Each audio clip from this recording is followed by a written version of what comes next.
গঙ্গা স্নান। গঙ্গা স্নানে কি পাপমুক্ত হয়? মাতা পার্বতী গঙ্গা স্নানে আগত যাত্রীদের দেখে মহাদেবকে প্রশ্ন করেছিলেন, হর হর মহাদেব। তখন মহাদেব বললেন, তুমি নিজেই পরীক্ষা করে দেখো। এই বলে হর পার্বতী ছদ্মবেশ ধারণ করে গঙ্গার তীরে এলেন। মহাদেব একজন মৃত মানুষের আর মাতা পার্বতী তার স্ত্রী রূপে। হর হর মহাদেব। সকলেই মা গঙ্গার নাম বলুন,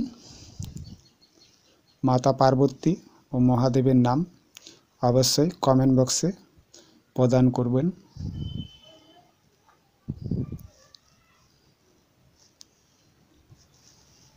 পার্বতী তখন মহাদেবের পাশে বসে উচ্চস্বরে ক্রন্দন করতে লাগলো।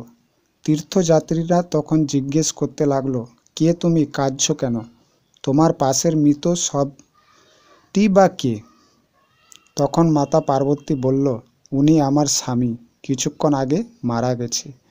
আপনারা আমাদের একটু সাহায্য করুন, উনার সৎকারের ব্যবস্থা করতে হবে। তখন সবাই খুব দুঃখ প্রকাশ করতে লাগলো। অনেকে বলল, আমরা আপনাকে সাহায্য করব। তখন মাতা পার্বতী বলল, আমার একটি শর্ত আছে। যে কোনো পাপ করেনি, যার হৃদয় পবিত্র, সেই সাহায্য করতে পারে বা পারবে। তখন সবাই পিছু হাঁটতে লাগলো। তারা কিন্তু সবাই গঙ্গা স্নান করেছে।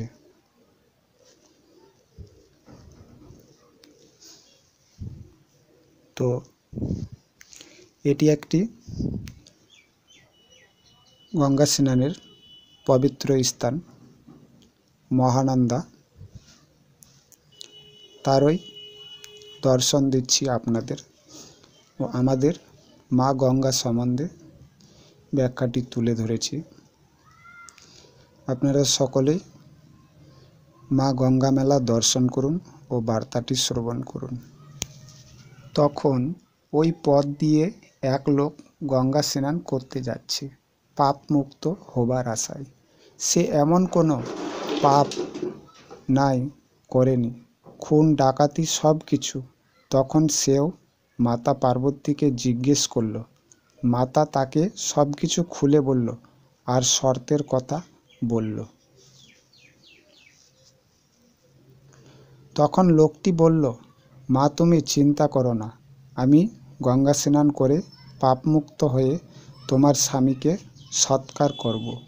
এই বলে লোকটি স্নান করতে চলে গেল। আর হর পার্বতীও অদৃশ্য হয়ে গেল।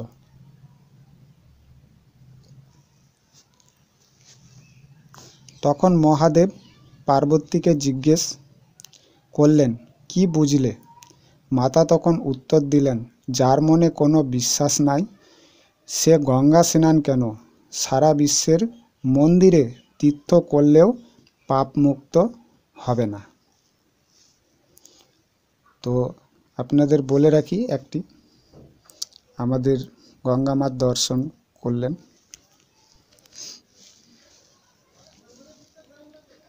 এক মাতার দর্শন করতে এসে আজও এক মাতার দর্শন হয়ে গেল।